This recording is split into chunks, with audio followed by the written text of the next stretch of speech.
Welcome back to guys, स्वागत है आपका फिर से एक नई वीडियो में। गाइस बीएसएनएल थर्ड पीआरसी से रिलेटेड फिर से एक और 20 सितंबर 2025 की एक और 20 सितंबर 2025 की एक और लेटेस्ट अपडेट निकल कर आई है। अब यहाँ पर जो बीएसएनएल यूनियन है वो खुद बोल रहे हैं कि पहले भैया आप थर्ड पीआरसी लागू करो, उसके बाद 2.0 लागू करना। ठीक है, तो ऐसा बीएसएनएल जो बीएसएनएल यूनियन है, उसने यूनियन एम्प्लॉय है, उन्होंने ऐसा क्यों कहा? क्योंकि देखिए यहाँ पर थर्ड पीआरसी भी लागू होने वाला है और बीएसएनएल 2.0 जो वीआरएस 2.0 वो भी लागू होना उतना ही जरूरी है। ठीक है, दोनों ही यहाँ पर बीएसएनएल कर्मचारियों को चाहिए। तो यहाँ पर क्या लागू होगा क्या नहीं, ये कर्मचारी तय करेंगे, क्योंकि उनके भले के लिए ही दोनों चीजें हैं। ठीक है, क्योंकि उनकी जरूरत के हिसाब से वो पहले मांग सकते हैं। तो देखिए यहाँ पर एक अपडेट आई है 20 सितंबर 2025 की। उस अपडेट में यहाँ पर आपको 6 पॉइंट ऑफ व्यू में ये बताऊंगा मैं कि यहाँ पर वीआरएस पहले आएगा कि थर्ड पीआरसी। ठीक है, क्या यहाँ पर बीएसएनएल एम्प्लॉइज को चाहिए और बीएसएनएल ईयू ने ऐसा क्यों कहा कि हमें थर्ड पीआरसी पहले चाहिए। ठीक है, तो भैया वीडियो थोड़ा लंबा हो जाएगा, लेकिन पूरी जानकारी आपको विद एग्जांपल दे दूंगा ताकि आपको पूरी बात समझ में आए। ठीक है, बीएसएनएल कर्मचारी तो हर एक बात समझते हैं वीडियो में जो भी मैं बनाता हूं, लेकिन बहुत सारे ऐसी जो पब्लिक है जो देखना चाहती है बीएसएनएल न्यूज को, वो समझ नहीं पाते, इसलिए मैं एग्जाम्पल के साथ ही समझाता हूँ। ठीक है, तो फिलहाल चैनल पर नया हो तो सब्सक्राइब करें। मेरा नाम है सूर्य विश्वकर्मा। जानकारी यूजफुल लगे तो एक लाइक करके जरूर जाना।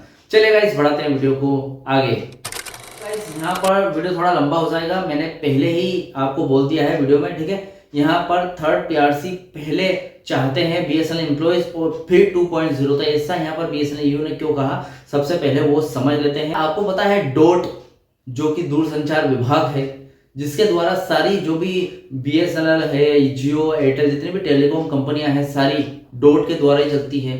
जो भी नियम वगैरह डोट लागू करता है उसी के तहत ये टेलीकॉम कंपनियां अपना काम करती है। ठीक है, तो डोट की तरफ से जो कि भारतीय दूरसंचार निगम लिमिटेड या फिर विभाग है के बीच एक मामला है और वो बीएसएनएल का है। तो चलिए देखते हैं क्या है।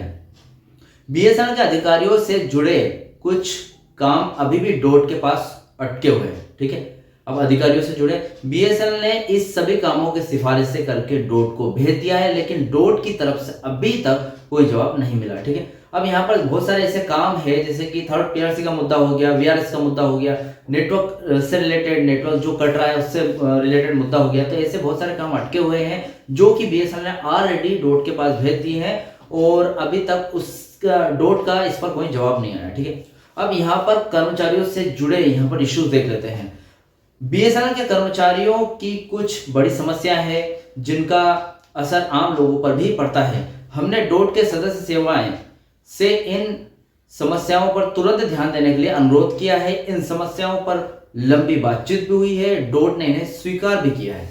ठीक है, अब यहाँ पर बहुत सारी बीएसएनएल से रिलेटेड समस्या है जो आम लोग, जो कि मैंने पहले बताया अपने वीडियो में, आम लोगों पर भी इसका प्रभाव पड़ता है। इसलिए यहाँ पर डोट से सेवाएं, इस समस्याओं जो भी है इनका समाधान के लिए यहाँ पर अनुरोध किया गया है और डोट ने इस बात को स्वीकार भी किया, भैया एक्सेप्ट किया है कि हाँ ये समस्याएं हैं। अब देखें यहाँ पर इसको एक एग्जाम्पल से समझते हैं, जैसे कि हर एक वीडियो में मैं आपको बताता हूँ। एक मान लीजिए एक बड़ा परिवार है, बीएसएनएल है, ठीक है, और डोट घर का मुखिया है। पहली बात तो ये कि परिवार के कुछ सदस्य जैसे कि बीएसएनएल अधिकारी को अपने काम के लिए मुखिया जो होता है डोट, उससे मंजूरी चाहिए होती है। ठीक है, बड़े भाई बीएसएनएल ने सारे जरूरी कामकाज जो कागजात मुखिया डोट को भेज दिए है, लेकिन इसको मंजूरी दे दो। ठीक है, लेकिन मुखिया ने अभी तक इस पर कोई जवाब नहीं दिया। ठीक है, अब दूसरी बात यह है कि परिवार के सदस्य जो कि बीएसएनएल कर्मचारी है कि कुछ पुरानी बड़ी समस्याएं हैं, कुछ नई समस्याएं हैं। ठीक, अब यहाँ पर पगार का मामला देख लेते हैं। कुछ सदस्यों को मुखिया द्वारा तय की गई पगार नहीं मिल रही है। पेंशन का मामला देख लेते हैं। कुछ पुराने सदस्य जो सदस्यों को मुखिया ने पुरानी पेंशन का वादा किया था, लेकिन वो अभी तक पूरी नहीं हुई है। ठीक है, अब तबादले जो कि ट्रांसफर का मामला है। कुछ सदस्यों को मनमाने तरीके से एक जगह से दूसरी जगह भेज दिया जाता है, जिससे उन्हें और भी उनके काम से जुड़े लोगों को परेशानी होती है। ठीक है, हमने ये सारी समस्याएं मुखिया डोट के सामने रख दी है और मुखिया ने उन्हें स्वीकार करके उन पर बात भी करी है। ठीक है, अब इस बात का इंतजार है कि वह इन पर कब कार्यवाही करेंगे। ठीक है, अब ये जैसे मैंने उदाहरण से समझाया था, इसके बाद हम समझते हैं यहाँ पर 6 पॉइंट ऑफ व्यू से कि यहाँ पर यूनियन ने मना क्यों किया, ठीक है, कि भैया पहले थर्ड पीआरसी लागू करो फिर वीआरएस, ठीक है। तो पहले समझते हैं यहाँ पर तीसरी पीआरसी, ठीक है, तीसरी पीआरसी की मंजूरी, ठीक है। अब इसे ऐसे समझे कि बीएसएनएल के कर्मचारी अपनी सैलरी में बढ़ोतरी करने का इंतजार कर रहे हैं। पीआरसी एक समिति होती है जो सरकारी कर्मचारी की सैलरी, भत्ते और बाकी चीजों की समीक्षा करती है, ठीक है। तीसरी पीआरसी का मतलब यह है कि तीसरी बार सैलरी में बदलाव के लिए समीक्षा करना, ठीक है। अब क्या समस्या है वो देख लेते हैं। बीएसएनएल अधिकारियों की सैलरी 2017 से बढ़ी नहीं है, जैसा कि मैं हर एक वीडियो में बोलता हूं। वे अभी भी 2007 वाले पुराने वेतन पर ही काम धका रहे हैं। अब सरकार के विभाग जो डीपीई ने साफ कहा है कि बीएसएनएल के लिए सैलरी बढ़ाने की अनुमति दे दो भैया, लेकिन दूरसंचार विभाग जो कि डोट है इसे लागू नहीं कर रहा है। अब क्यों नहीं कर रहा है? क्योंकि दूरसंचार विभाग सामर्थ्य खंड अफोर्डेबिलिटी क्लूज का हवाला दे रहा है, जिसका मतलब यह है कि कंपनी की आर्थिक स्थिति इतनी ठीक नहीं है, इसलिए सैलरी नहीं बढ़ा सकते। बीएसएनएल कर्मचारियों को कहना है कि वे घाटे के लिए जिम्मेदार नहीं है भैया, जो कंपनी में घाटा हुआ है वो उनके लिए जिम्मेदार नहीं है, वो तो अपना काम ठीक से कर रहे हैं, वे अपनी पूरी मेहनत से काम कर रहे हैं, लेकिन लगातार पुरानी सैलरी पर काम करने से उनका मनोबल गिर रहा है, ठीक है। अब उनको ऐसा लग रहा है यार बीएसएनएल अपनी बात नहीं मान रही है, सैलरी नहीं बढ़ा रही है, तो उनका क्या है, उनका जो मोटिवेट हो गए थे वो धीरे धीरे वापस से माइनस हो रहे हैं और डीमोटिवेट हो रहे हैं, ठीक है। इससे क्या होता है, कर्मचारी ठीक से काम नहीं कर पाते हैं और कंपनी आगे नहीं बढ़ रही है, ठीक है। अब यहाँ पर मीटिंग में सरकारी अधिकारियों ने माना कि यह एक बड़ी और पुरानी समस्या है। उन्होंने भरोसा दिलाया कि वे इस मुद्दे को हल करने की पूरी कोशिश करेंगे और तीसरी पीआरसी को लागू करवाने में मदद करेंगे, ठीक है। अधिकारियों के लिए बेहतर वेतनमान, स्टैंडर्ड पे स्केल का होना जरूरी है। दूसरा पॉइंट यह है, आप देखते हैं इसमें क्या है, यह मांग अधिकारियों के लिए बेहतर सैलरी स्केल और प्रमोशन से जुड़ी है, खासकर उन लोगों के लिए 2007 के बाद भर्ती हुए जेटीओ और जेएओ, जिनको जूनियर टेलीकॉम ऑफिसर और जूनियर अकाउंट्स ऑफिसर, ये दोनों ऑफिसर जैसे अधिकारियों की सैलरी स्केल में एक गलती हुई है, ठीक है। अब गलती क्या हुआ है, सरकार ने 2017 में आदेश जारी किया था कि उनकी सैलरी स्केल को अपग्रेड किया जाएगा E1A से E1 में, लेकिन 13 साल हो गए, यह अभी तक लागू नहीं हुआ। यह गलती हजारों युवा अधिकारियों के करियर और सैलरी पर असर डाले हुए हैं। और इस अब देखिए अब क्या हो रहा है, अब क्या होगा, अब क्या हुआ है। मीटिंग में अधिकारियों ने इस मुद्दे को ध्यान से सुना। उन्होंने आश्वासन दिया है कि इस पर दूरसंचार विभाग, जिसको डोड बोलते हैं, के लिए नए संयुक्त सचिव के साथ बात करेंगे। उन्होंने बीएसएनएल अधिकारियों से भी इस समस्या का एक विस्तृत नोट, डिटेल नोट देने को कहा था कि ताकि वे इसे ठीक से समझ सके और आगे बढ़ा सके, ठीक है। अब एग्जांपल से थोड़ा सा समझ लेते हैं। कल्पना कीजिए कि 2007 में आपके एक सरकारी बैंक क्लर्क में आपकी भर्ती हुई, ठीक है। नियम के अनुसार आपकी सैलरी 10 पे स्केल पर होनी चाहिए, लेकिन उन्होंने गलती से 9 पे रख दिया उसको। आपके पुराने साथी जिसकी भर्ती आपसे बाद में हुई, लेकिन उसका लेवल आज 10 है और आपका 9 है, यह गलती पिछले 13 साल से ठीक नहीं हुई है, जिससे आपकी सैलरी कम है और प्रमोशन में भी काफी देरी हो रही है। आप चाहते हैं कि बैंक इस गलती को सुधारे और आपकी सैलरी को सही लेवल पर लेकर आए, ठीक है। एक यहाँ पर यह मुद्दा है। उसके बाद तीसरा पॉइंट है, यहाँ पर समझ लेते हैं, बीएसएनएल अधिकारियों के लिए पुरानी पेंशन योजना, जिसको ओपीएस बोलते हैं। मैंने इसका वीडियो पहले भी डिटेल वीडियो बना चुका हूं कि ओपीएस करनी ही चाहिए, लेकिन नहीं हुई थी।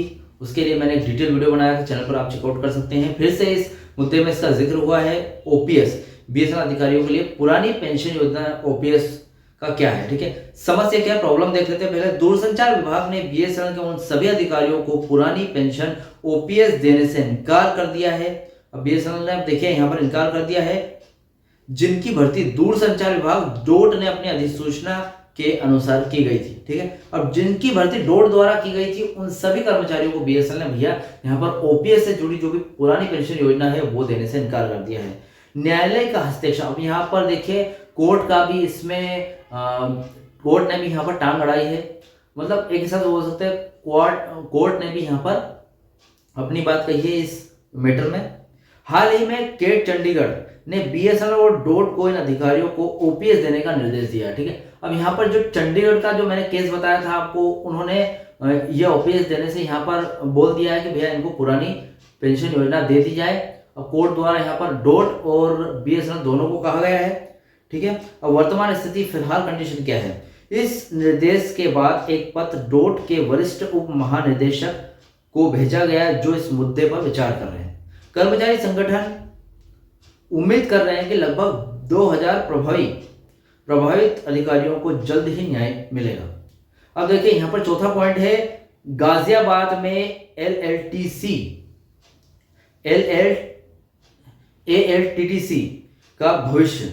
अब देखिए यहां पर क्या फ्यूचर है, यहां प्रॉब्लम देख रहे थे पहले। डोट ने गाजियाबाद के एलएलटीटीसी परिसर का अधिग्रहण किया है, मतलब उसको अपने में मर्जर किया है, जिससे बीएसएनएल के प्रशिक्षणों के लिए हॉस्टल की सुविधा में समस्या आ रही है। प्रस्ताव देखिए, बीएसएनएल ने डोट को हॉस्टल के एक पुराने स्टाफ क्वार्टर को आवंटित करने का अनुरोध किया है, ठीक है। अब डोट का इस पर क्या जवाब है, डोट ने बताया कि एलएलटीटीसी परिसर में एक अत्याधुनिक विश्व स्तरीय प्रशिक्षण केंद्र बना रहे हैं, जिस पर 150 करोड़ रुपए का इन्वेस्ट हो चुका भी है। उसके बाद उन्होंने कहा कि इस नई सुविधा में बीएसएनएल के लिए हॉस्टल की जगह मिलने की संभावना कम है। अब देखिए यहां पर एक हॉस्टल एक एलएलटीसी है, ठीक है, गाजियाबाद में, इसका अधिग्रहण डोट द्वारा कर लिया गया है, ठीक है। अब यहाँ पर बीएसएनएल बोल रही है कि भैया उनको जो हॉस्टल की सुविधा के लिए जगह चाहिए, लेकिन डोट बोल रही है कि अभी जगह नहीं मिल पाएगी, ठीक है, उसमें निवेश हो चुका है। अब देखिए गाइस यहाँ पर पांचवा पॉइंट ये है कि जो ट्रांसफर है उसकी कुछ प्रॉब्लम आ रही है। पहले बीएसएनएल में कर्मचारियों के ट्रांसफर और एक निश्चित नीति के अनुसार होते थे और पीजीएम जो कि पर्सनल को इसका पूरा अधिकार था, लेकिन अब यह नीति नहीं मानी जा रही है। ट्रांसफर बिना किसी नियम के मनमाने ढंग से हो रहे हैं, यहां तक कि कैंसर जैसी गंभीर बीमारी वाले कर्मचारियों के अनुरोधों पर भी ध्यान नहीं दिया जा रहा है। कर्मचारी को लगता है कि उनकी शिकायतों पर कोई सुनवाई नहीं हो रही है, इससे वो बहुत परेशान है, ठीक है। अब एसोसिएशन ने इस मुद्दे को उठाया है और मेंबर सर्विसेज ने इस पर विचार करने का आश्वासन दिया है, ठीक है। अब यहाँ पर छठा पॉइंट आता है वीआरएस। यहाँ पर अफवाह भी बहुत सारी फैल रही है वीआरएस के बारे में, ये आपको पता है, और सही भी है कि यहाँ पर वीआरएस लागू होने वाला है, ठीक है। तो अब देखते हैं यहाँ पर इसके बारे में बताया गया है। बीएसएनएल ने दूसरे वीआरएस स्वैच्छिक सेवानिवृत्ति योजना जिसको बोलते हैं को लेकर लगातार अफवाहें फैल रही हैं। इससे कर्मचारी में बहुत भ्रम और मानसिक तनाव है, जिसका असर उनके काम पर भी पड़ रहा है। एसोसिएशन का कहना है कि तीसरे वेतन संशोधन पीआरसी के बाद ही वीआरएस का समर्थन करेंगे, क्योंकि कुछ कर्मचारी इसके लिए तैयार हैं, लेकिन बिना तीसरे वेतन संशोधन के वीआरएस का विरोध किया जाएगा। हालांकि बीएसएनएल मैनेजमेंट ने कहा है कि कोई वीआरएस नहीं है, पर इस बारे में कोई आधिकारिक घोषणा नहीं हुई है, जिससे कर्मचारियों में अभी भी भ्रम बना हुआ है, ठीक है। अब देखिए यहाँ पर पूरी जानकारी आपको डिटेल विद एग्जांपल के साथ मैंने बता दिया है। वीडियो थोड़ा लंबा भी हो गया है, मुझे पता है, लेकिन क्या है कि पूरी जानकारी देना जरूरी है। अब यहाँ पर कर्मचारियों ने यहाँ पर बताया है, बीएसएनएल ईयू ने खुद ने यहाँ पर कहा है कि जो डोट अगर मंजूर करता है कि आपको थर्ड पीआरसी मिलेगी या फिर वीआरएस, तो वो थर्ड पीआरसी को पहले चुनेंगे, उसके बाद पीआरएस, ठीक है। उनका कहना यह है कि अगर डोट वीआरएस को पहले लागू करता है तो थर्ड पीआरसी की कोई मान्यता नहीं रह जाएगी। पहले थर्ड पीआरसी भी है, क्योंकि थर्ड पीआरसी का मुद्दा 2017 से अटका हुआ है, और उसके बाद वीआरएस यहाँ पर मिलना चाहिए, पहले थर्ड पीआरसी मिलना चाहिए, ठीक है। तो फिलहाल इस अपडेट से रिलेटेड कोई डाउट क्वेश्चन वगैरह हो और आपके मन में ये आ रहा हो कि थर्ड पीआरसी से पहले वीआरएस मिलना चाहिए या फिर वीआरएस से पहले थर्ड पीआरसी मिलनी चाहिए, मुझे कमेंट बॉक्स में जरूर बताना अपनी राय। और वीडियो अच्छा लगा तो वीडियो को लाइक कमेंट से जरूर करें। मिलते हैं गाइस नेक्स्ट वीडियो में। सी यू सून।